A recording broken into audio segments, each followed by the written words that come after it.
Bah ouais. Bonjour tout le monde.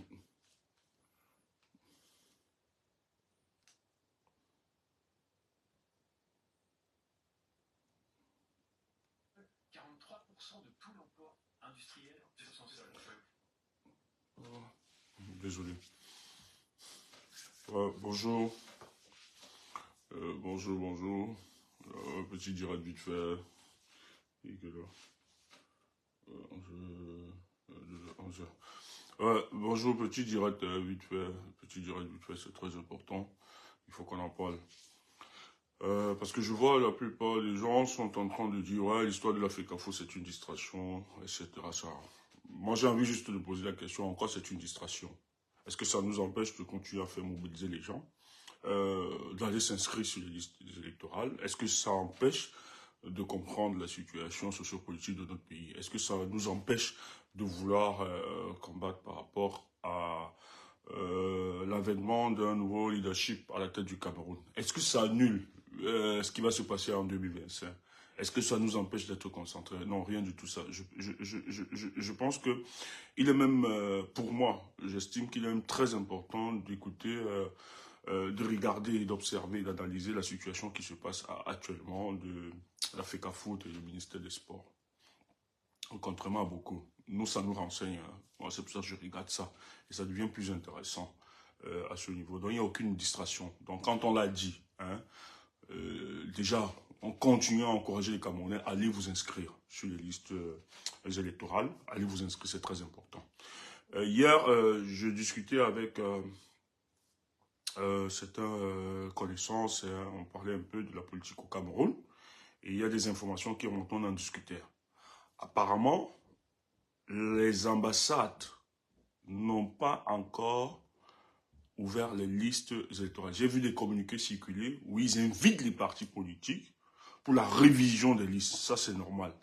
Mais, ce qu'il faut dire, la révision, l'un n'empêche pas l'autre. La révision de la liste, des listes électorales, peuvent se faire, mais l'ouverture, selon la loi, il est prévu que ça s'ouvre le 1er janvier et ça termine en août. Donc, il faut ouvrir. Et les ambassades, les gens viennent pour les cartes consulaires, vous refusez, vous donnez à certaines têtes. Je vous envoie le message, franchement. Quand on va se mobiliser, vous allez dire la basse. Je dis, vous allez dire la basse. En France, en Belgique, en Italie, en Suisse, partout, au Canada, aux États-Unis, nous vous interpellons encore. Parce que les jours qui viennent là, vraiment, si vous n'ouvrez pas les listes, si les gens ne s'inscrivent pas, si les gens, vous ne les octroyez pas les cartes consulaires, je vous assure, ah non, je vous assure, parce que ce que vous faites là, j'étais choqué hier. Hier, on a fait une réunion, on discutait avec... Mais ce que j'ai entendu, des témoignages, j'étais scandalisé.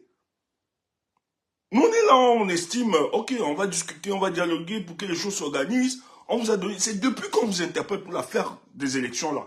C'est depuis qu'on vous interpelle par rapport à ça. Nous sommes restés calmes parce que vous nous avez dit, ben non, Elecam n'a pas encore déployé tout ça. Nous sommes patients. On vous écoute. Mais si vous voulez commencer les choses que vous faites là,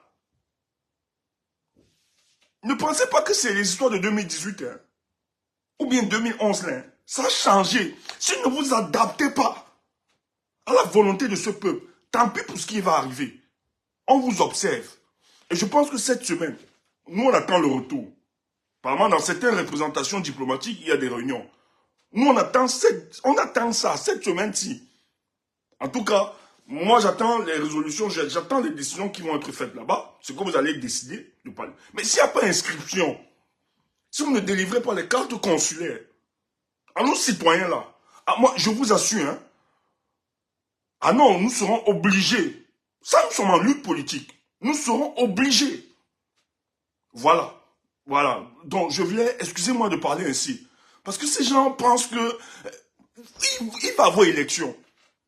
Je ne sais pas ce que vous contenez là. On va aller dans cette élection-là. Il y aura élection au Cameroun. Et vous allez inscrire les Camerounais.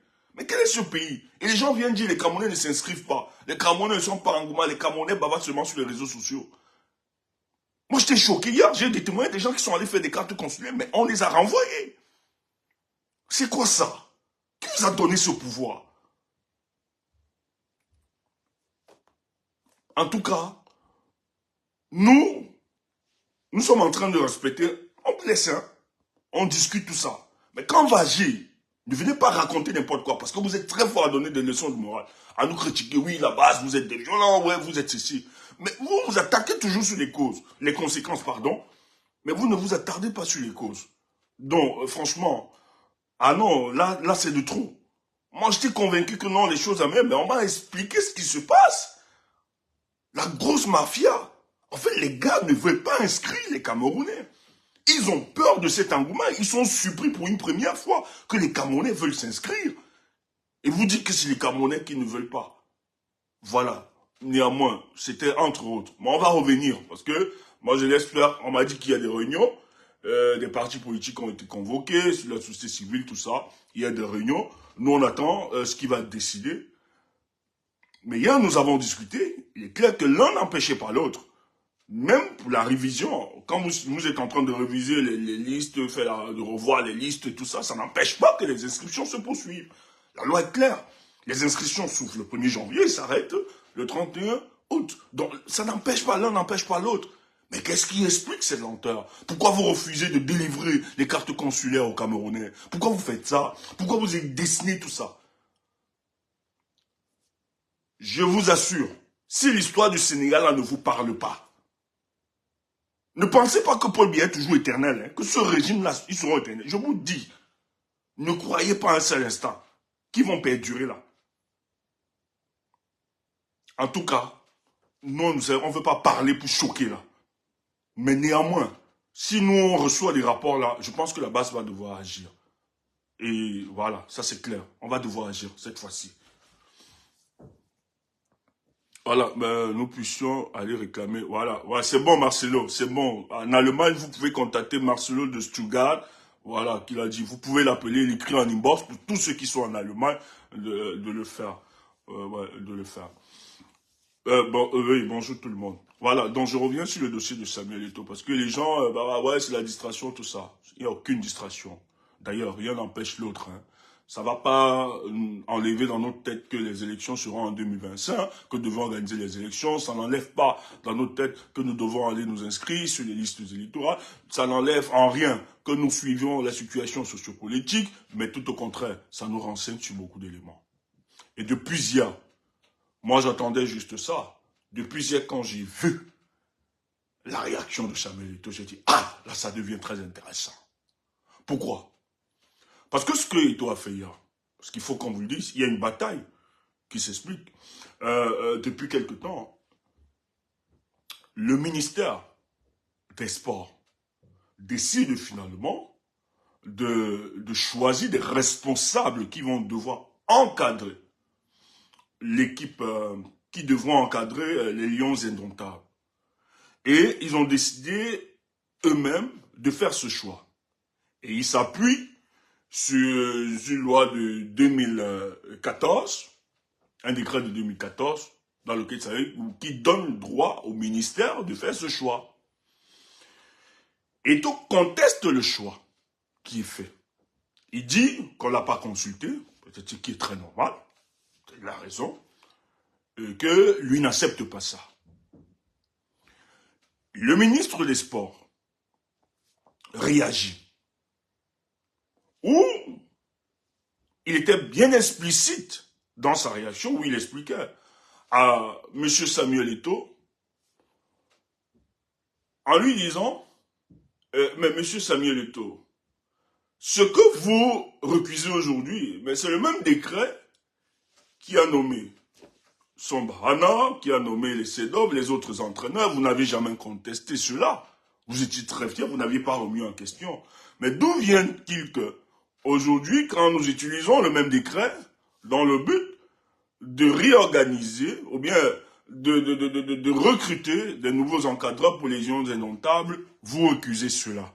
Ben, c'est pas normal. Et il explique que la proposition qui était faite par Samuel Eto'o était une proposition, du moins, de financier très exorbitant, très élevé. Et que l'État n'avait pas cette capacité de doter des entraîneurs de ce genre de montant.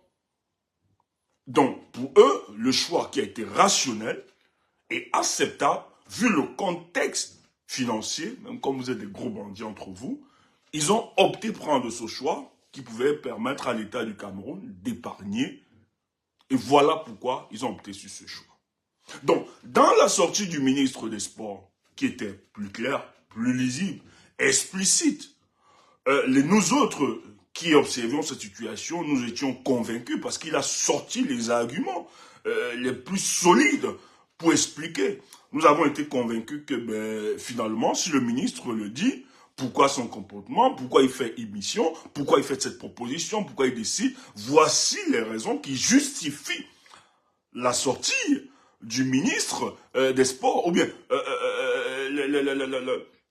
l'interférence du ministre des Sports à pouvoir proposer les encadreurs. Donc, nous, à un moment, nous, on se serait cru que, bon, oui, à ce niveau, le débat est clos, Samuel Eto'o va reculer, va se calmer, il va accepter la décision. Mais dans l'après-midi, qu'est-ce qui se passe? Dans l'après-midi, avant ça, nous apprenons dans les réseaux sociaux que le comité exécutif de la FECAFOOT vont siéger de toute urgence. Ben ouais, siéger pourquoi? Ben peut-être en réaction à la sortie du ministre.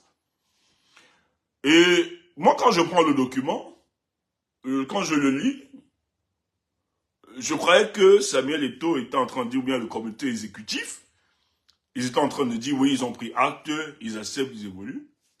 Mais subitement, Samuel Eto'o dit, non.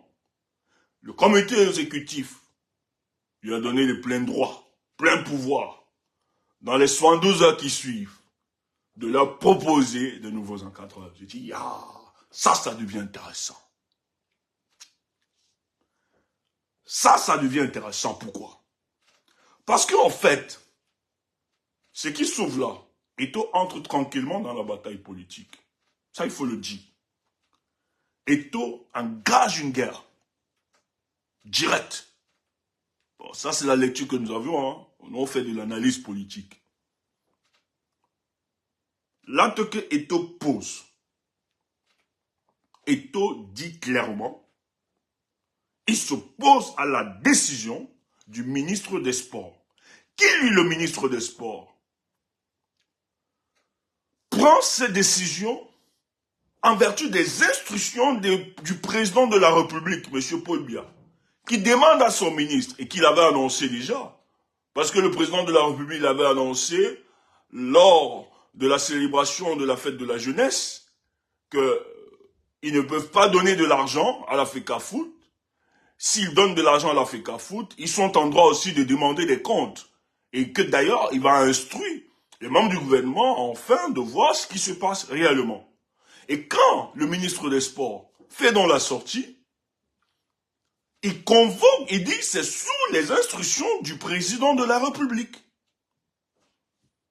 Dans la réalité, c'est pas le ministre. Le ministre dit qu'il exécute juste la décision du président de la République, qui lui a donné plein pouvoir de décider par rapport aux nouveaux responsables des Lions Indomptables.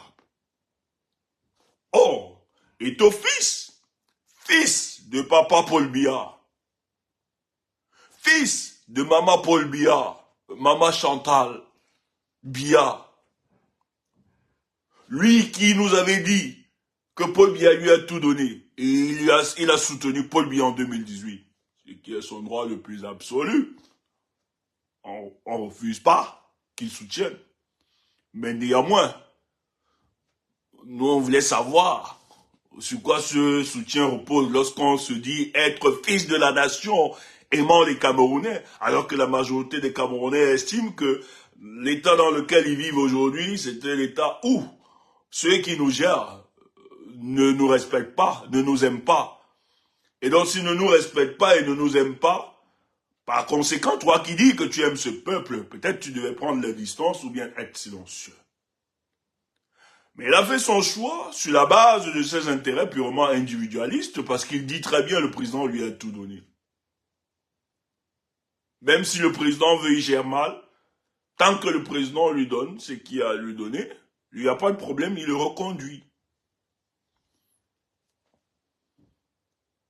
On observe ça, hein, parce que les gens nous critiquent tout le temps, mais Tchumbo, et tout mène un combat noble, machin, et tout, pourquoi vous ne soutenez pas vous qui voulez le changement? Ouais, je veux le changement. Je suis d'accord. Mais moi, je dis tout le temps, lorsque vous voulez incarner le changement, il faudrait d'abord que lorsqu'on vous regarde, vous déjà, vous l'incarniez. Ce qui arrive à Samuel Eto'o s'oppose parce qu'on attaque ses intérêts propres. Hein. C'est pas parce qu'il aime le peuple camerounais. Si ces gars continuent à donner tout ce que Samuel Eto'o veut, je ne pense pas que le gars devrait engager les combats aussi nobles. Donc c'est la réalité, c'est les événements qui l'amènent aujourd'hui à faire cette lutte. Mais néanmoins, on n'est pas là pour neutraliser. Moi je dis, s'il décide de s'affronter à ces gars, nous on va le soutenir. Ça c'est clair, même si on est très prudent. Et ce que j'ai envie de dire aussi, ces gars ne sortent pas parce qu'ils sont idiots. Hein. Ils ont attendu. À l'époque, les gars ne pouvaient pas sortir comme ça, ni le ministre, parce qu'ils savent qu'Eto'o avait quand même une cote de popularité. Ils sortent aujourd'hui parce qu'ils savent que la cote de popularité d'Eto'o fils souffre aujourd'hui. Tout le monde n'est plus d'accord avec Samuel Eto'o. Moi-même qui vous parle, ils le savent. Ils profitent dessus. Mais pourquoi? Parce qu'en fait, nous autres, c'est parce que l'attitude de Samuel Eto'o, pour nous laisse quand même perplexes. Sur certaines situations, tu ne peux pas vouloir incarner le changement alors que toi, tu reproduis les mêmes actes d'un autocrate. Ça nous pose problème. Sur les mécanismes même de la gestion, autour de toi, tu es dans une démarche revanchable avec tes anciens collaborateurs, etc. Nous, c'est des choses qui nous posent problème. Et rester croire qu'on est au centre du jeu, ça c'est les rapports que nous avions vus, même au niveau de l'équipe nationale, l'omniprésence de ta personne un peu partout et tout ça, nous ça nous choque. On prend de la distance à un moment. Et tu vois, c'est un jeu de mafia, d'intérêt, etc. Tant qu'ils te mettent à l'aise, toi tu fermes les yeux pour la malgouvernance, surtout qu'on ne te demande pas de le faire. Mais néanmoins, comme d'autres artistes, soit tu prends de la distance, tu restes tranquille, parce qu'il y a beaucoup d'artistes, il y a beaucoup hein, de sportifs, ou bien d'intellectuels, ou bien d'artistes, qui pouvaient accompagner ce gouvernement, mais qui savent que les choses n'avancent pas normalement. Ils savent très bien que les Camerounais n'aiment plus ce gouvernement, parce qu'ils n'ont rien apporté au peuple camerounais. Maintenant, comme la plupart n'ont pas peut-être le courage de dénoncer, ils préfèrent rester silencieux. Et moi, je préfère avoir ce genre de posture. Mais dès lors qu'on s'implique à vouloir changer les choses, mais quand tu dis que tu veux changer, il faut dénoncer un état de truc. Et on vous l'a toujours dit, la FECAFOU fonctionne comme ça, c'est à cause de la présidence de la République. Nul ne l'ignore. Allez voir toutes les histoires précédentes. Nous ne l'ignorons. Et puis, c'est que ce que vous reprochez aux autres, aux prédécesseurs de Samuel Eto'o, ils n'avaient pas le même aura, la même notoriété. Vous croyez que si c'était les autres, là, les autres présidents de la FECAFOOT, ils pouvaient s'opposer véritablement comme ça à un ministre? Ou bien à la première? Non. Mais Samuel Eto'o a cette aura. Mais nous, on avait cru dès le départ qu'il pouvait le tuer. Mais néanmoins, c'est là, nous sommes là. Mais qu'est-ce qui se passe? Donc, quand le gars recuse dans la sortie du ministre des Sports, qui, lui, le ministre des Sports, dit que c'est sous les instructions du chef de l'État, le président de la République. En réalité, quand Samuel dit Paul Biya, c'est mon papa, ma Chantal Biya, c'est ma maman, si le commissionnaire de Paul Biya lui adresse dans cette lettre et lui dit voilà, c'est ça, c'est ce que le boss a dit, Eto'o doit se plier. Mais Eto'o ne se plie pas. Allez lire hein, la sortie d'Eto'o. Dans le truc, il ne se plie pas. Et de manière subtile, qu'est-ce qu'il fait? Il fait du griotisme à l'endroit de Paul Biya. Il dit, Paul Biya, mon soutien à ton endroit ne souffre de rien. C'est la politique qu'Eto'o a fait hier. Hier, la contre-offensive qu'Eto'o engage, il est descendu sur le terrain politique. Faut qu'on vous le dise. Qu'est-ce qu'il fait dans cette sortie? Il fait le griotisme à l'endroit de Paul Biya. Il c'est le premier footballeur, etc. Dès qu'il a mis à côté, il dit, ok, la décision évoquée par le ministre des Sports, je ne l'exécute pas. D'ailleurs, le comité exécutif me donne 72 heures de leur proposer les nouveaux encadreurs. Je dis, waouh, le combat commence. Frère, c'est là où vous devez maintenant écouter ce combat. C'est là où vous devez suivre. L'un des indicateurs que vous devez comprendre, la sortie des taux nous renseigne sur un élément. Peut-être, la plupart d'entre vous, on ne vous enseigne, on ne vous apprend pas. Mais ça confirme juste ce que vous êtes en train de penser, ce que nous pensons. La sortie des taux, fils, hier. Vous savez ce qu'il dit subtilement dans sa sortie? Subtilement, Eto'o dit ceci. Que le président de la République du Cameroun n'est plus aux affaires depuis.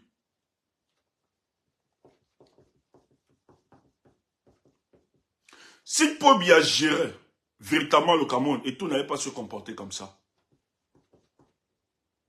Quand Eto'o refuse d'exécuter la décision du ministre des Sports, c'est qu'en réalité, il dit à ses gars, je sais que le président de la République ne gère plus rien. Et ça, vous n'allez pas prendre, parce que vous avez dérogation de pouvoir, me manipuler avec ça, je refuse. Eto'o envoie un message fort à ses adversaires, hier. Il a dit que ça là, on va tout gâter. C'est la mafia, hein. Et quand je parle là, parce que les gens, vous confondez là, suivez-nous bien, on fait de l'analyse politique. Je ne suis pas là pour valider le gouvernement, ni moins valider Eto'o fils. C'est la mafia, c'est entre eux. Mais nous, on doit bien comprendre les choses. Il faut qu'on lise, parce que ce sont des événements, des éléments qui vont nous orienter, orienter même notre lutte.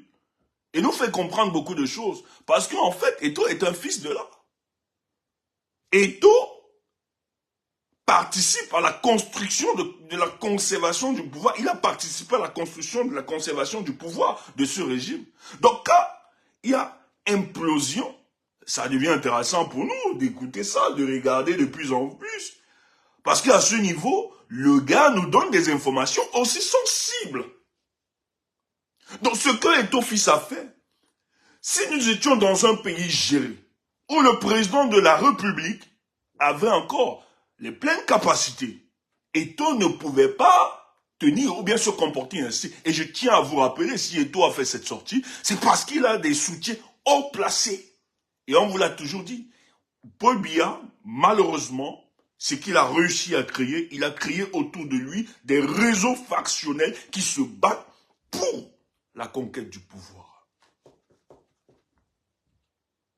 Donc, Eto'o, hier, sa sortie, il envoie un message. Il leur dit, je ne vais pas exécuter cette décision parce que ce n'est pas le président de la République. Tous, ils savent que Paul Biya ne gère plus le pays depuis un certain temps. Tout ce qu'on fait là, c'est de la comédie. C'est pour ça que la première dame, lorsque de plus en plus le débat se pose sur la capacité de son mari, qui lui est de plus en plus très absent, que ce soit dans des grands rendez-vous, etc., il se fasse davantage, parce qu'on est dans une gestion de l'État du Cameroun à la gestion algérienne sous l'époque de Bouteflika. Bouteflika, c'était le président, l'ancien président algérien, qui a géré son pays pendant des années, dans une sorte de dictature, et lui aussi, comme tout dictateur, estimait mourir à la tête du pouvoir. Et la façon dont il a construit son système, il avait construit tel que, même dans les capacités, on devait faire croire au peuple algérien et aux collaborateurs de Bouteflika qu'il est toujours vivant, il est toujours fort, il a de la vigueur, il contrôle la gestion de l'État. Alors, lorsque le débat sur l'incapacité du président de la République Paul Biya se pose, qu'est-ce que Chantal organise? Avec ses collaborateurs de Paul Biya, avec tous les mercenaires qui sont tout autour, on organise des visites nuitamment dans des cliniques qui n'ont aucun enjeu pour le peuple camerounais. En fait, le but, c'est de faire une communication politique comme quoi le président de la République est apte et suit les avancées des projets du pays. Il a encore de la vigueur. À 92 ans, je suis désolé, on n'a plus de vigueur. On est un ancêtre. À 92 ans, on est au crépuscule de sa vie. Pourquoi? Parce qu'on est rassasié de ses jours sur Terre. C'est pas moi qui le dis. C'est démontré scientifiquement, biologiquement. C'est pas une insulte, parce que finalement, moi-même qui vous parle, nous allons tous passer par ce chemin, qui n'est pas une fatalité, mais qui sont les conditions naturelles établies pour le fonctionnement et l'organisation de la vie sur Terre. En réalité, à 90 ans, 92 ans, on peut plus dire qu'on va encore gérer les choses. On est à la retraite. On observe ses petits-fils s'amuser. On profite de sa famille, de la chaleur. Et vous donnez de votre expérience, de votre sagesse aux autres générations. Mais qu'est-ce qu'il se passe? Mais qu'est-ce qui se passe pour le cas de Paul Biya?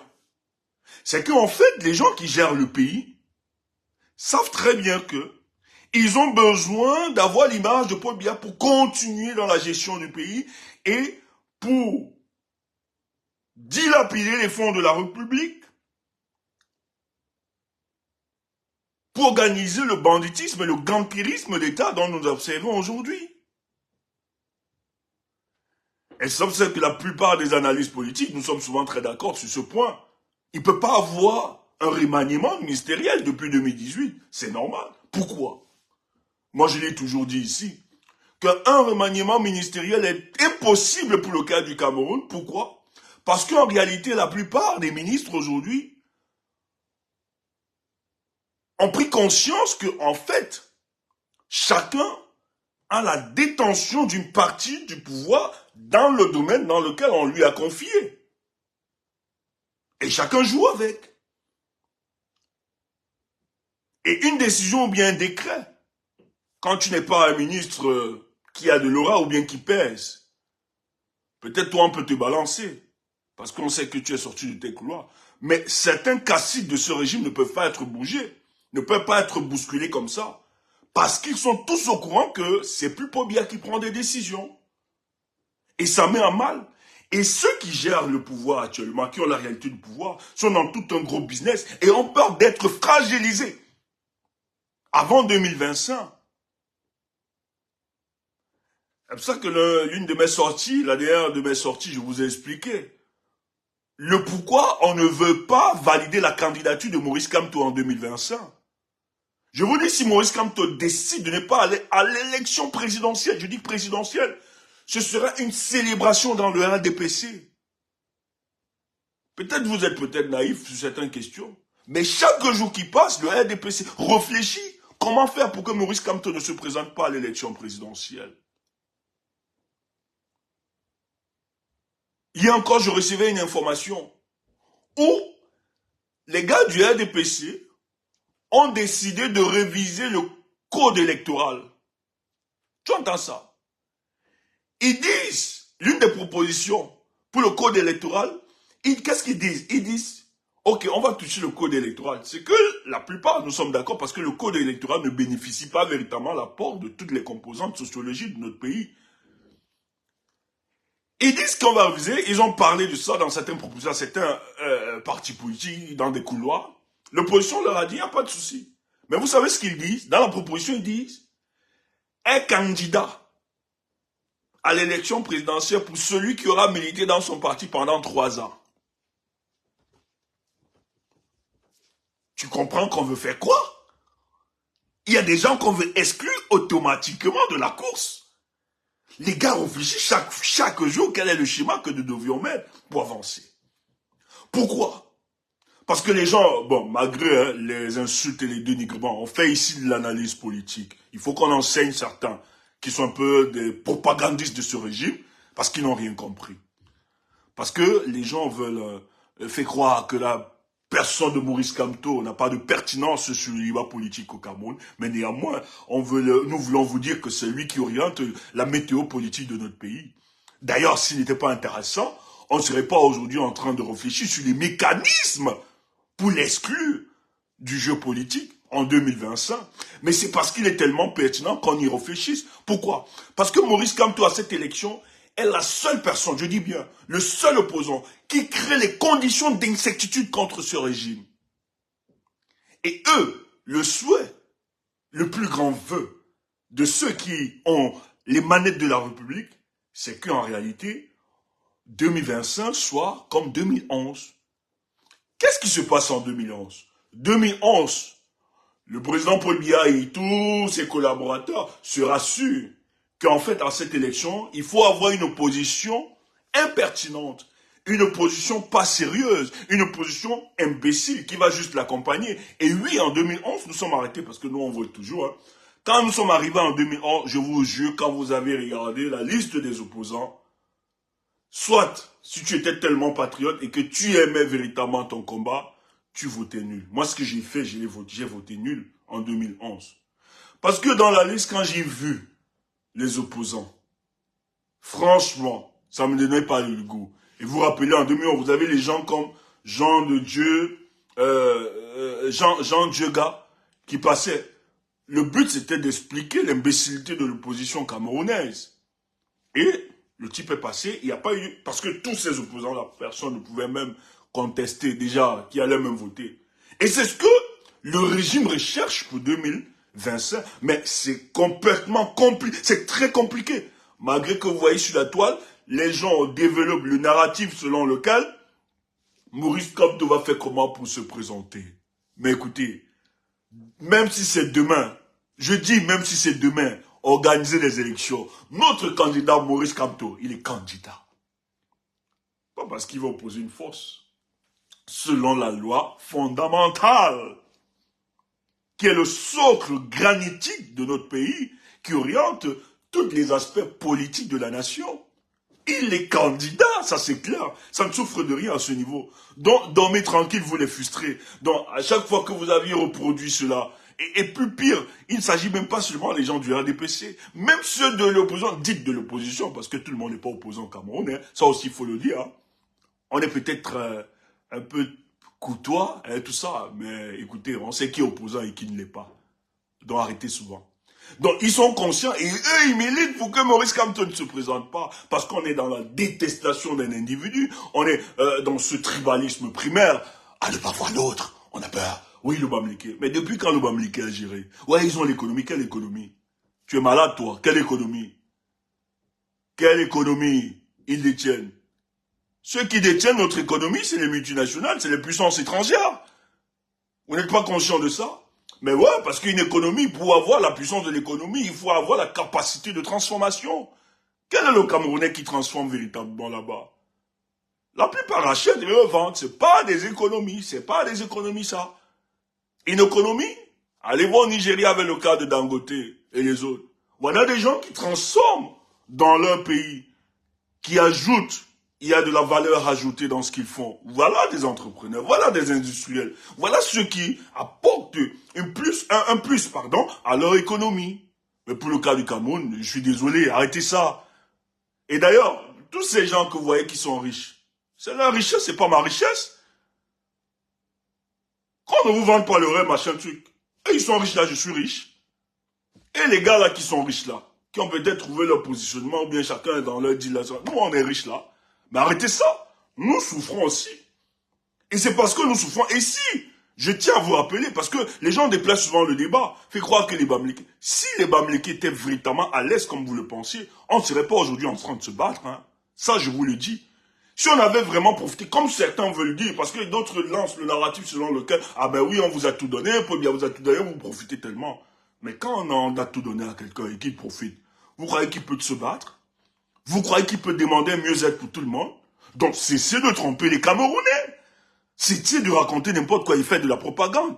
Nous nous battons parce que nous estimons que le Cameroun a tous les acquis. Le Cameroun a des potentiels pour qu'on puisse satisfaire les besoins de la multitude des Camerounais. Au moins le minimum, on peut en donner au peuple camerounais. Voilà pourquoi nous nous battons. Pour que la condition de vie de tous les citoyens, de par leur appartenance ethnique, philosophique, religieuse, etc., ils puissent en bénéficier. Mais la réalité est que ceux qui ont les manettes de la République n'ont jamais pensé à ce peuple et n'y penseront jamais, pensent seulement pour eux. Donc ce que Eto'o-Fils est en train de faire, il nous renseigne, donc il faut écouter ça, il faut suivre. Eto'o-Fils, on a l'impression qu'il est en défiance envers le président de la République. Mais en réalité, ce n'est pas une défiance, il ne peut pas. Parce qu'il le dit, hein, que le président lui a tout donné. Et d'ailleurs, même la volonté de candidater de Samuel Eto'o, parce qu'il a eu cette réalité. Moi, j'estime qu'on veut aussi l'écraser parce qu'il y a des raisons politiques derrière. Et il a tellement exposé ça. Quand il prend la FECAFOU, il décide de faire le tour. Ça, c'est ce que Paul Biya ne supporte pas. Pour faire une démonstration de la population. Vous allez voir, quand il est allé à San Mélima, il y a des gens qui expliquent comment ils ont fait tout organiser ça. Le message d'Eto'o, c'est pas pour aller célébrer la FECAFOU, mais c'était d'envoyer un message fort sur le plan politique. Et d'ailleurs, il a été convoqué par le DCC, qui lui demandait que mais derrière la FECAFOU, c'est toujours la FECAFOU. Parce qu'ils ne sont pas idiots. Ils ont compris. Et même la plupart des gens qui sont détachés d'Eto'o fils par après vous l'ont dit qu'il avait un projet. Et ce que nous ne refusons pas. Il est libre d'avoir son projet politique. Mais il a toujours dit que son projet politique, le jour qu'il va constater que le président de la République serait en incapacité de gérer, il va être candidat. Et ils le savent. C'est pour ça que la Tangandi, depuis là, l'homme vert a envoyé des rapports là-bas.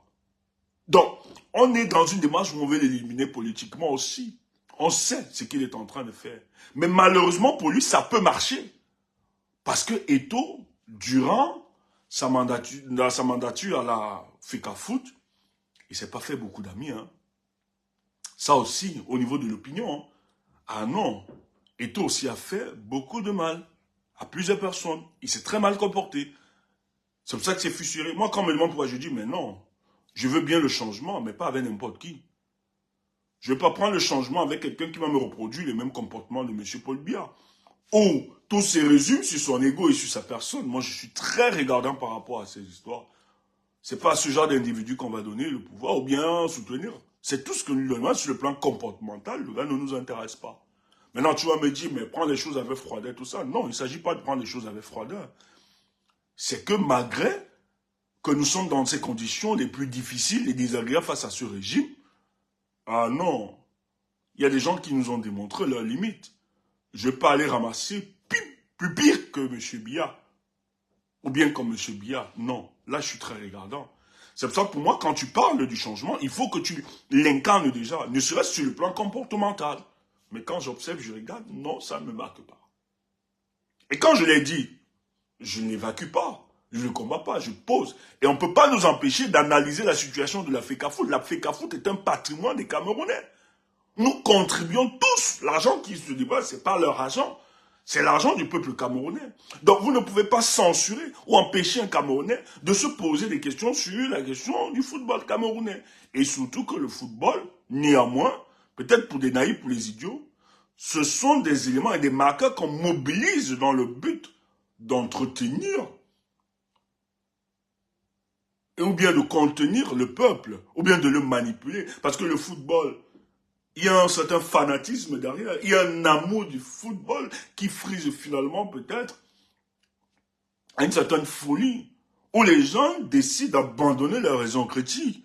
Et dans ce contexte, on instrumentalise dans le football pour pousser des politiques publiques, ou bien pour conserver le pouvoir. C'est pour ça que la République ne peut jamais abandonner cela, ou bien l'État, ou bien ceux qui gèrent, les membres du gouvernement, ils savent que c'est un instrument plus important parce qu'ils savent les dégâts qui peuvent suivre. Et c'est ce qui se passe.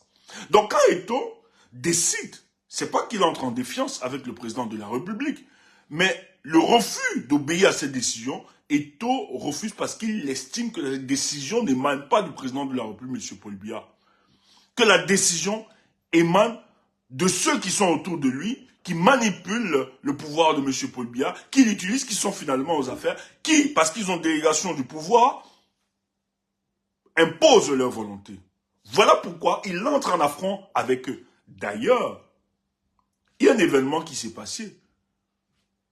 Quand vous aviez vu la première dame, Chantal Biya, le 8 mars, ce qui n'avait jamais existé par avant, le 8 mars, elle est sortie avec la voiture du président de la République. Je vous assure, qu'on soit critique, qu'on aime Paul Biya, qu'on ne l'aime pas. Mais sur le plan procédural, ce monsieur est tellement procédural qu'il y a des choses que le président de la République, s'il avait véritablement encore tous les moyens de son pouvoir, il ne pouvait pas tolérer cette sortie. Même si elle est Madame Chantal Biya, Mais écoutez, ce monsieur a eu des problèmes avec sa femme. Sa femme a fui, Chantal a fui. Vous vous rappelez, à une époque, elle a fui, elle allait se cacher en Europe. Mais l'histoire raconte, même les Irène, la feu Irène, Jeanne-Irène Bia, il y a des gens qui ont écrit, quand vous raconte le comportement, comment le type, ces femmes ne blaguent pas. D'ailleurs, c'est ça qui a eu une scission entre lui et Jean-Irène Bia, qui à un moment a estimé qu'il fallait qu'il laisse la réalité du pouvoir. Le type a été dur. Il y a des choses que Paul Biya, s'il était encore le président Paul Biya là, il ne pourrait jamais permettre que sa femme sorte avec la voiture de... Mais malheureusement, la nature a voulu que nous voyions cela. Pourquoi? Pour en fait nous renseigner qu'en fait, qui gère la République. Mais il y a une rumeur qui a même circulé. Que Franck Biya a été empoisonné.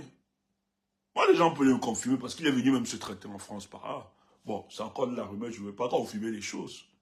Mais moi, j'ai des proches qui m'ont confirmé ça. Parce que lui, il était pressenti pour remplacer son père. Aujourd'hui, le gars est très silencieux. Même sa vie est menacée. Parce que lui, on ne veut pas lui donner ce que les autres font dans le périmètre, là, dans la sous-région, positionner leur enfant. Ah non! Ceux qui ont la réalité du pouvoir lui ont dit, tu es malade, tu penses qu'ici, ça va être une réalité. Et, pour bien, est encerclé. Et le premier business, qu'est-ce qu'il fait? Qui entretient ce business? C'est d'abord la première dame. Et elle, comme elle sait que c'est elle gère, parce qu'en fait, c'est elle qui entretient ce type, le vieux. Donc, si elle dit à tel ministre, en fait, ces gars vont s'exécuter. Et elle a besoin d'avoir le président de la République pour continuer à gérer. C'est elle qui gère le Cameroun aujourd'hui. C'est pour ça que on va vous présenter un billet à la Bouteflika. Ils vont continuer. Parce qu'en fait, c'est pas lui qui gère. C'est eux qui gèrent. Mais ils ont besoin. C'est pour ça qu'ils vont le pomper. Chaque joueur prie Dieu. Pardon, qui ne meurt pas. Qui ne meurt pas. Parce que c'est à travers de lui qu'ils sont en train de gérer. Et que rien ne peut se prouver. Et ils sont tellement conscients de ça. Et que tous les membres du gouvernement sont conscients de ça. Se disent. Même les membres du gouvernement. Que peut-être en 2025 là. Finalement, il faut qu'on les sanctionne. C'est pour ça qu'on n'a pas pardonné le gars du Gabon. Parce que le gars du Gabon a exposé exactement ce qui se passe pour le cas du Cameroun. Il a fallu que Macron joue au médiateur pour réconcilier celui du Gabon et celui du Cameroun.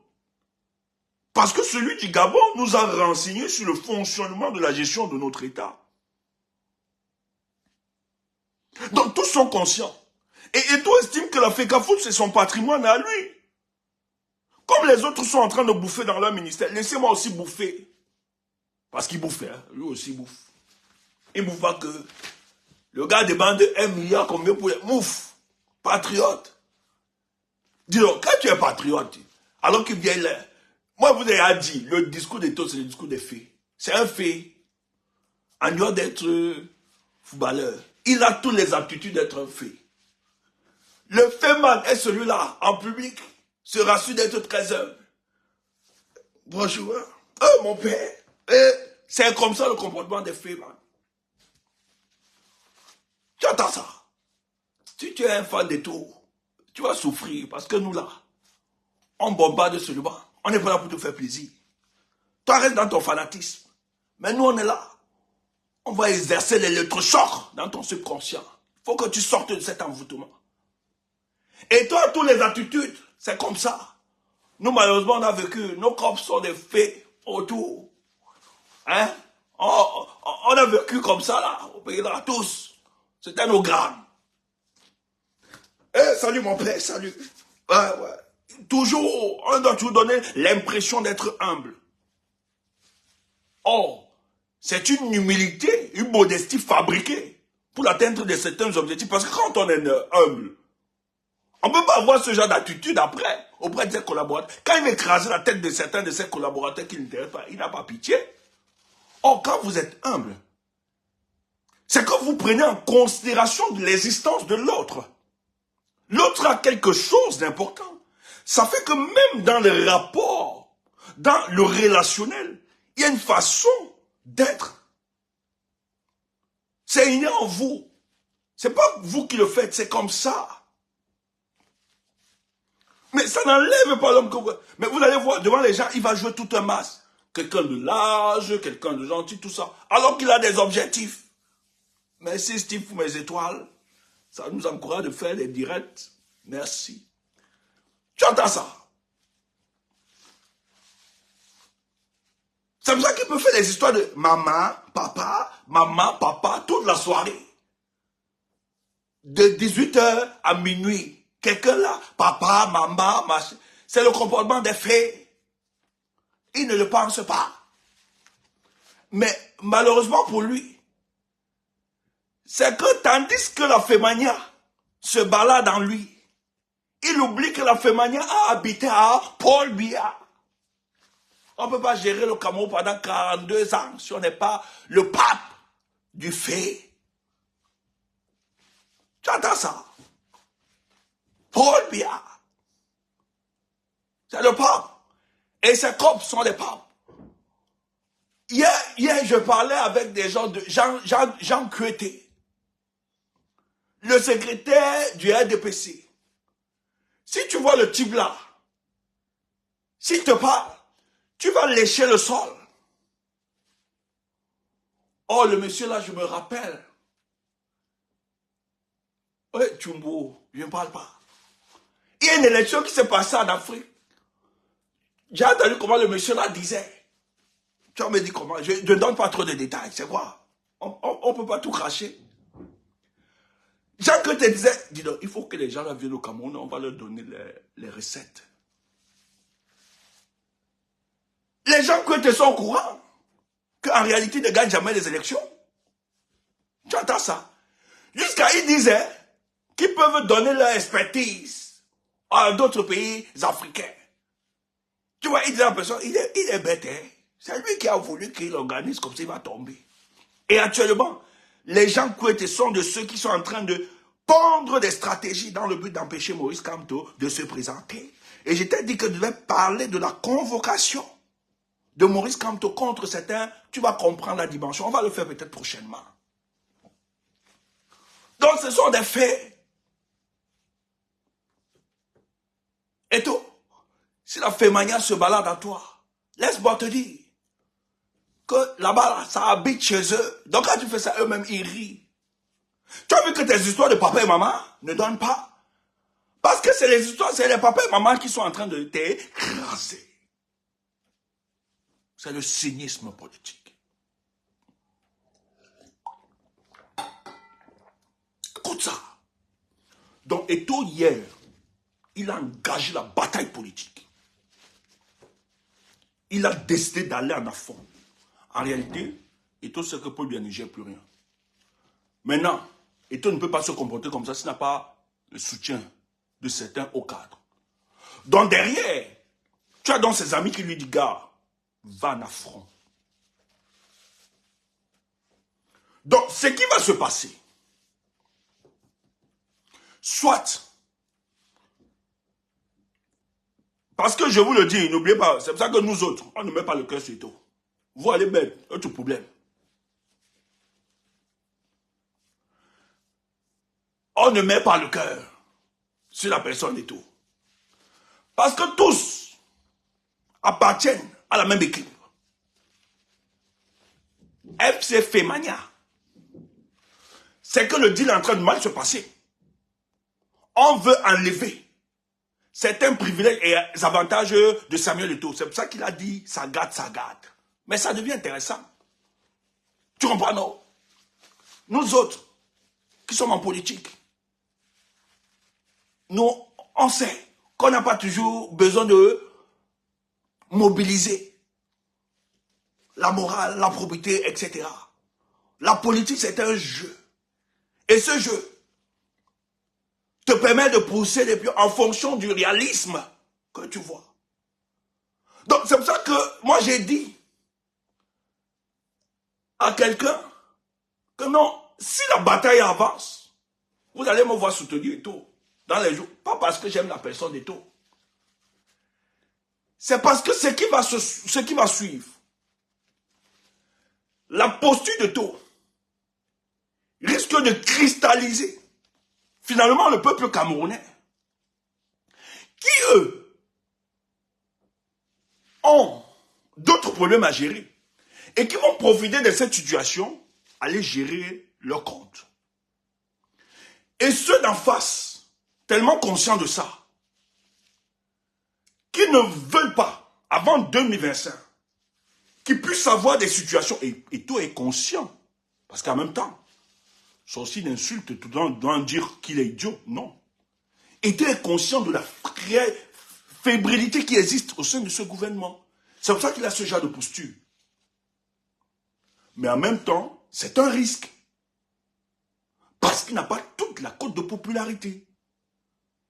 Or, pour des analystes politiques, la sortie de Toya, moi, la sortie de Toya, s'il continue, c'est un autre bandit, hein, mais s'il pas dans cette posture, parce qu'en réalité, tout ce qu'il fait, c'est pas une histoire de loi ou bien de respect et tout ça, c'est une histoire d'égocentrisme. Mais s'il décide d'aller en affront avec eux, parce qu'en fait, c'est eux les responsables hein, de tous nos malheurs, ça il faut quand même le dire. Mais s'ils décident, nous sommes obligés, à ce moment-là, parce que comme il entre dans le champ politique, nous sommes obligés de lui apporter des éléments politiques dans le but de mettre la pression de ceux qui nous mettent en difficulté. Et c'est parce qu'Eto est conscient de ça qu'il a décidé de passer à une autre communication, d'inaugurer la bataille politique. Et cela craint cela. On peut tout dire, mais l'adversaire est au fils qu'on ne veut pas, qu'on ne l'aime pas. Il a encore, malheureusement, des fans. Et la plupart de ces fans ne sont pas là parce qu'ils sont des fans de raison. La plupart de ces fans autour sont des gens qui sont encore dans un certain passéisme, c'est-à-dire dans une certaine nostalgie. En fait, ils soutiennent Eto comme Eto le footballeur. En fait, c'est ce que j'ai envie de vous dire. On n'est pas dans un soutien Eto le bon gestionnaire, non. On est encore dans cette nostalgie Eto le footballeur. C'est pour ça qu'il a encore, même si ça se fissure sa cote de popularité, mais il a encore des gens qui le soutiennent.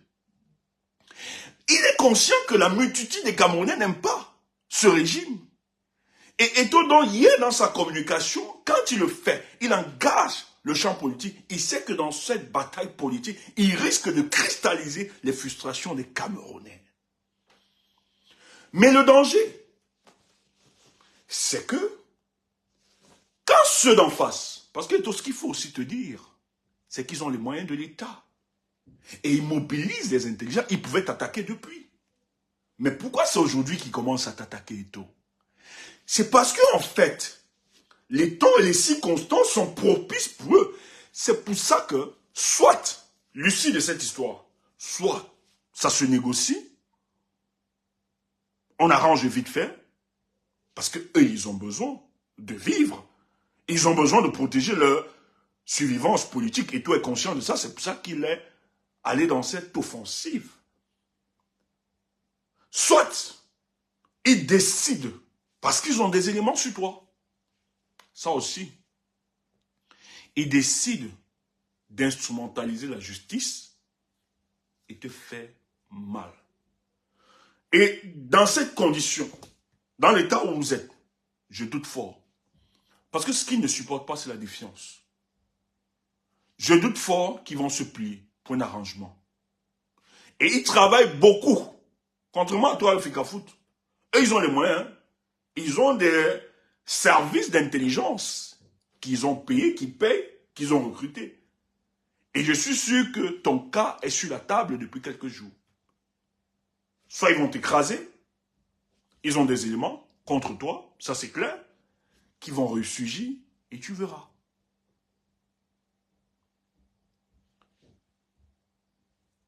Ou de soi. C'est pour ça que si tu engages ce genre de combat, quand tu inaugures la bataille politique, si tu le fais pour protéger tes intérêts, ça va être très difficile pour toi. Parce que même s'ils calment le truc, ça ne veut pas dire qu'ils ont laissé tomber les armes et tout. C'est qu'ils ont jugé que le rapport de force, actuellement, est-ce qu'ils peuvent? Non. Ils vont te concéder, te laissent faire. Toi, tu vas jubiler, croyant que tu as gagné. Mais derrière, ils vont te faire un coup. C'est un monstre froid. Ils vont te manger. Donc, le risque de ce que tu es en train de faire, et les gens ne vont pas t'apporter le soutien pour que tu ailles faire du clientélisme avec. Parce que ce que tu engages, si tu ne termines pas ça, Eto, ah non, on va te broyer. Et le peuple va participer à ça pour te broyer. Donc, ça devient donc très intéressant parce qu'en fait, nous autres, c'est pour ça que j'ai dit, et j'insiste, ne dites pas que c'est une distraction. Ça nous renseigne sur l'attitude de ce gouvernement. Et tout nous renseigne qu'en réalité, Paul Biya ne gère plus les affaires, il n'est plus là. Ça fait que le débat sur les élections en 2025, que ce soit les membres du RDPC, que ceux de l'opposition, le débat sur l'inaptitude de Paul Biya à gérer doit se poser véritablement. Ah oui! En fait, on doit plus être dans une posture avant les élections, parce qu'ils attaquent Moïse Kamto. Nous autres, j'ai envie de le dire, notre communication offensive aussi, offensive, doit être celle de nous démontrer l'aptitude de Paul Biya à gérer ce pays. Donc pour nous là, il n'est plus histoire que, en même temps qu'ils ne veulent pas que, nous aussi on doit leur dire, ok, bon, votre Paul Biya même que vous voulez mettre président de la République là, démontrez-nous qu'il est apte à la gestion, parce que la Constitution a quand même parlé de ça. On ne peut pas voter quelqu'un qui est frappé d'une certaine sénilité. Non. Vous devez voter quelqu'un qui a toutes ses aptitudes intellectuelles et physiques. Et c'est pour ça que je suis d'accord. Même dans le RDPC, il y a certains qui estiment que la candidature de Paul Biya ne doit pas passer. Il n'est pas le seul, dis donc. C'est un parti politique de démocratie roi. Et voilà où le débat va. Donc, et tout nous renseigne donc depuis hier.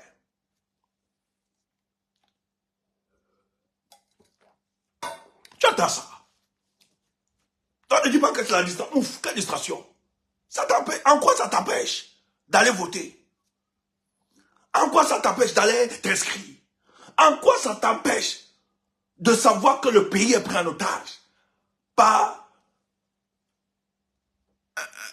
une bande de gangsters? Oui. Mais au contraire, la situation de Eto risque de précipiter beaucoup de choses. Moi, depuis hier, le match là, Eto là, c'est mon joker. Eto fils. Nous là, dès que tu pousses les choses là, on va te soutenir, même comme ta tête ne nous intéresse pas. Nous, on va te soutenir. Dans ton combat là, même comme ta tête nous énerve, on va seulement te soutenir. Parce que nous, on a des précédents. On doit clore avec ces gars. Parce qu'à un moment, vous avez participé à protéger ces gars. C'est pour ça que les autres, je ne suis pas, parce qu'on pense que nous, on est dans une dimension revanchable qu'on n'aime pas. Non, c'est pas question d'aimer. Aussi conscient qu'Eto a participé à la conservation du pouvoir par le régime de Paul Biya. Mais si un seul instant, Eto retrouve la lucidité. Moi, je suis un politique réaliste.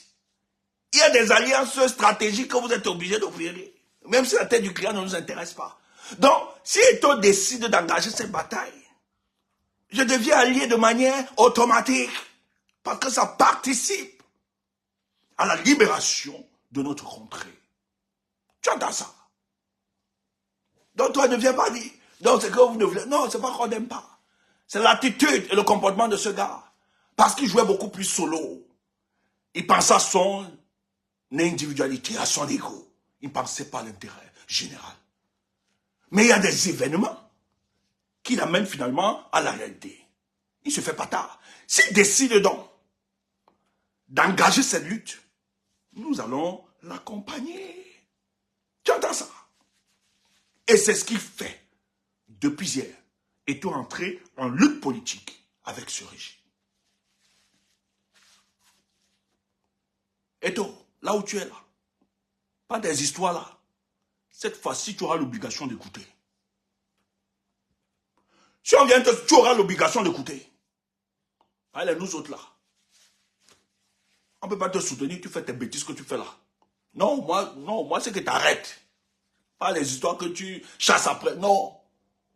Et tu nous écoutes aussi. Pas des histoires que machin, tu après, tu... Non, tu vas taire. Tu dois aussi te remettre en question. Il faut revoir ton individualité, il faut revoir ta personne. On en parle tellement, et tu le sais, les gens ne se trompent pas. Dans ce combat, si tu ne t'ajustes pas aussi, pour écouter les autres frères, parce que nous autres, parce que la plupart des gens qui t'applaudissent, c'est le griotisme, c'est rien. On te l'a toujours dit, ceux qui te critiquent, que tu estimes, on ne te critique pas parce qu'on veut te déstabiliser ou bien te mettre à mal, non. C'est qu'on veut te refaire, te transformer. Et la preuve en est que, moi j'ai vu certains comportements que tu as adoptés. C'est parce que tu nous as écoutés. Tu as écouté ceux qui te critiquent, matin, midi, soir. Moi je préfère ces gens. Parce que ces personnes pouvaient faire comme les autres. Fais du griotisme à ton endroit. Regarde les gens qui te suivent. Quoi là? J'ai même pas envie de citer le nom. Tu vois, c'est des personnes pertinentes, ça. Les tambas, machin, truc. Tu vois, c'est des personnes pertinentes, là. C'est des gars qui sont frappés d'une certaine bipolarité. Si de l'autre côté, on lui donne là-bas, il t'abandonne par ailleurs. C'est pas des gens. On pouvait avoir la même posture. Oui, et tout, parce qu'on fait une griotisme. Mais ça n'intéresse pas. C'est ça. Et le combat ne fait que commencer. Et ça va être très dur. Donc, si ce n'est pas la FECAFOOT là, que les choses avancent. Mais toi, en même temps, il faut que on te le dise. Hein. En face là, tu n'as pas les gens aussi, il faut être conscient. C'est pour ça que certains hommes politiques, étant conscients de leur adversaire, ont su travailler sur leur stratégie. Moi, je vais vous parler, peut-être la personne que vous détestez le plus. Mais nous, on l'aime. On l'adore. Vous dites qu'on fait le culte de la personnalité, tant mieux. Mais en fait, cet acteur, quand tu veux comprendre la situation du pays, pour ceux qui résistent, essaie de lire un peu sa démarche. Le type avait compris quels sont ceux qui sont en face. Il avait compris que ces gens-là, il ne faut jamais les devoir. C'est pour ça qu'ils veulent le tuer. C'est pour ça qu'ils veulent l'abattre. Parce qu'en fait, le type s'est rassuré d'aller pas entrer dans leur logique. Et écoutez, Ernest Obama, un autre propagandiste, dans un débat, vous avez vu cette vidéo circuler. Il avait le ministre de la Justice, Laurent Esso, ami de Paul Biya, ministre de la Justice actuellement. Il évoque, parce que vous fabriquez des choses tout le temps. Maurice Kamto a volé 14 milliards. Maurice Kamto a participé à faire le code de paix, a participé à match. Vous racontez n'importe quoi. Et vous êtes dans du mensonge, dans de la propagande contre ce type. Mais heureusement que la communication de MS va être violente. Et nous qui viennent là. Nous-mêmes, on va aider là. Le ministre dit clair à Ernest Obama, pardon, mais je suis en charge dans ce ministère. Vous parlez de 14 milliards que Maurice Kamto. Or, normalement, c'est un adversaire politique à Maurice Kamto. Il devait profiter d'enfoncer le clou, mais le ministre était clair et juste. Il a dit à Ernest Obama, non, je ne crois pas, je ne pense pas 14 milliards. Qu'on a d'abord combien comme budget? Il lui a dit clairement, quand j'ai quoi? Non, arrêtez ça. C'est le ministre Laurent Esso qui l'a dit. Or, ce type, il n'arrive pas. Parce que, tu as vu, le président les a attaqués. On a accusé Maurice Kamto d'avoir pris 1 milliard, plus d'1 milliard, pour refuser de se présenter. Et ça, c'est vrai. J'ai un homme politique du RDPC qui m'a appelé une fois. Il a voulu me confirmer cette histoire. Tchumbu, je te dis, on lui a donné 1 milliard, c'est ça, je ne sais pas pourquoi vous suivez. Je te jure. Quand le procès va revenir, non, on va revenir. Je vais revenir sur ce dossier. Vous allez comprendre le dossier. Pourquoi le président Kamto porte plainte contre ces caciques. Vous allez comprendre les enjeux. Non, le Cameroun, ça me plaît. La phase de ça m'intéresse. Donc, chers frères, voilà la communication que je voulais faire pour ne plus être long et de peur de me répéter. Vous devez donc comprendre qu'il y a un jeu. Et ce qui se passe là, c'est que toi en train de faire là, Et tu sais que les gars sont fragiles. Et ces gars ne supportent pas. En fait, Eto'o a exposé la maison. Il est membre de la maison à qui on va arrêter, on va arracher ses intérêts. Il estime que vous êtes en train de profiter parce que la maison n'est plus gérée. Laissez-moi aussi profiter. Voilà la posture d'Eto'o. C'est pour ça que nous, on ne soutient pas Eto'o. Parce que Eto'o est dans une logique, gars, tant que j'ai mes intérêts, je profite. Moi, je m'en fous des Camerounais, il peut misérer. Voilà la posture. C'est pour ça que nous autres, quand on met en cause, c'est que c'est justifié. On n'est pas dans un fanatisme comme certains. Parce que quand tu dis défendre véritablement le peuple, tu es patriote, il y a quand même des types de comportements de toi à moi. Mais en fait, ce qui se passe, c'est que dans le partage, les gars ne veulent plus qu'Eto'o. Et ça part. Le gars dit, ok, comme c'est comme ça, comme au langage au quartier, ça t'est maintenant, ça t'est. Et hier, donc, Eto'o a lancé le premier signal du thé. Hein? Hier, Eto'o a lancé que bon, maintenant là, d'abord, il faut me dire aux Camerounais, déjà, c'est pas pour lui à qui gère le pays.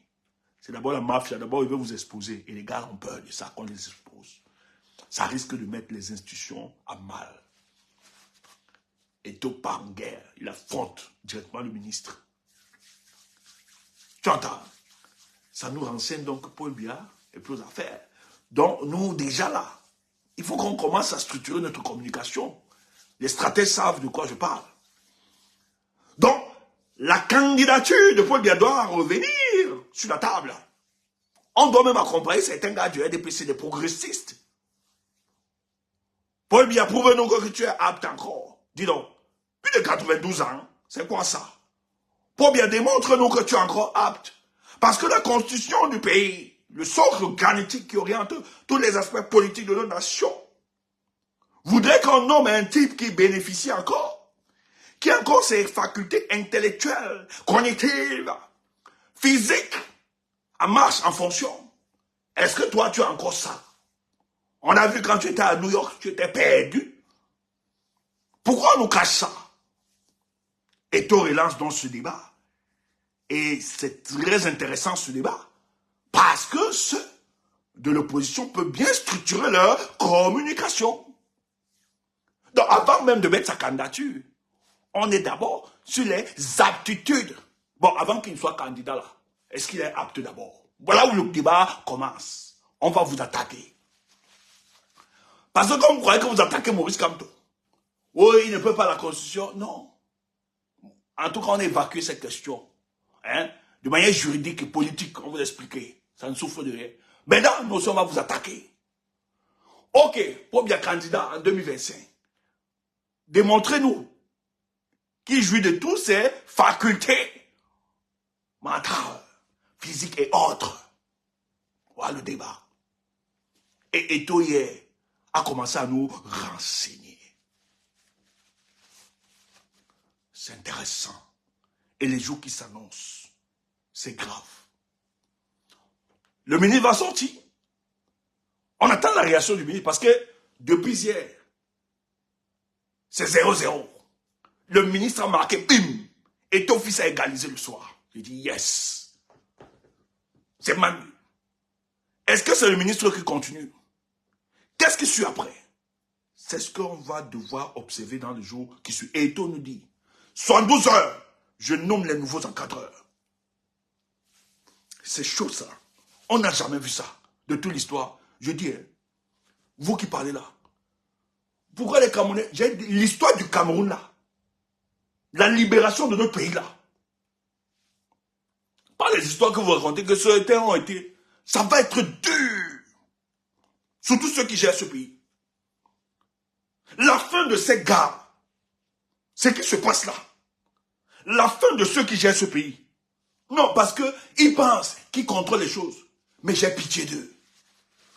Quand je vois la gesticulation des Atangadi, les autres, quand j'ai encore vu le père Clément Atangana, président du Conseil constitutionnel, quand j'ai vu son visage, j'ai souvent dit, ouais, le vieux, j'aimerais voir ton visage.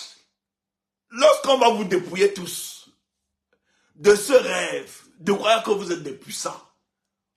Moi, la seule partie que j'attends, j'ai envie de filmer tous ces gars, la première dame. les Ngongo, tout le reste, les Ayono. J'ai envie de filmer ces gars après qu'ils soient dépouillés de la réalité du pouvoir. Quand j'ai regardé Atangadi, je regardais Nyat Difendi, je regarde Kwete. Parce que moi, je suis derrière. Pour vous là, moi, je parle de moi, Stéphane Toubou. Moi, je suis plus. Moi, je suis derrière. Moi là, tellement je suis convaincu de ce qui va se passer que je simule derrière des scénarios. Tu attends ça.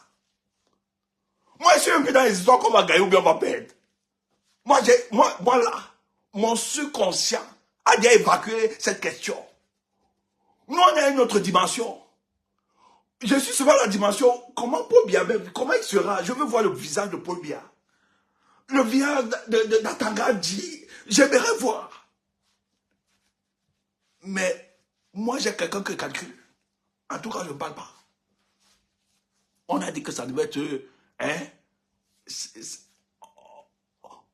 on ne doit pas être dans une politique de vengeance. Tu attends, non? Voilà. Mais en tout cas, moi, j'ai quelqu'un qui guette. J'étais le nom. Le voilà. Je l'attends. Bon dimanche à vous. On revient. Je vais vous faire cette sortie sur le président Maurice Kamto qui notifie certaines caciques de ce régime. On va vous expliquer ça. Tu te poses la question. Pourquoi aujourd'hui? Pourquoi le président Maurice Kamto décide? Tu vas comprendre. Mais entre-temps, toi qui es au Cameroun, va t'inscrire. Au niveau de la diaspora, pour ceux qui nous contactent, hier, j'ai discuté avec certains. Nous travaillons vraiment sur ces questions, sur les inscriptions sur les listes électorales ici en Europe. On s'est rendu compte que, en fait, ça ne se passe pas encore. Il y a déjà un refus catégorique de délivrer les cartes consulaires aux Camerounais. Nous avons pris acte. Et ils nous parlent qu'ils sont dans une démarche de révisionner en fait les listes électorales, ce qui n'empêche pas l'autre. La révision n'empêche pas qu'on commence à inscrire. Ben, hier, il a été convenu, le constat a été clair, qu'il y a une volonté des représentations diplomatiques de ne pas ouvrir le jeu politique. Donc, ça justifie les actions, tout ce que la brigade anti-Sardina sera obligée de faire, et le peuple camerounais, dans les jours qui viennent. Si, effectivement, ça ne se passe pas, parce que nous avons laissé, je voulais souvent expliquer ici, là, notre démarche, on a fait des réunions, on a discuté, on a fait des propositions, d'autres partis politiques, des organisations de la société ont écrit, etc. Mais rien n'avance. Et je pense que les Camerounais sont à un autre stade. On n'est plus le Cameroun de 2000. S'ils n'arrivent pas à s'ajuster par rapport à ça, alors là, tant mieux pour eux.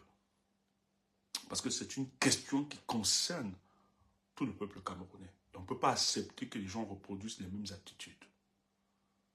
Donc, si vous ne prenez pas votre responsabilité à inscrire le peuple camerounais, parce qu'on nous dit il y a des techniques, vous choisissez des gens, vous regardez le faciès, vous regardez, il y a des gens que vous avez, il y a des bourses que vous voulez remettre à certains étudiants, dans le but de les conditionner, oui, qui seront des potentiels votants du RDPC. On a on a tellement d'éléments qui nous sont remontés. Et ça, on ne va pas laisser faire. Bonne journée à vous, portez-vous bien. Observons la suite. Tout ce qui se passe n'est pas une distraction. Je tiens à vous rassurer. Ça va nous donner des indicateurs pour la suite de notre combat. Portez-vous bien. Merci.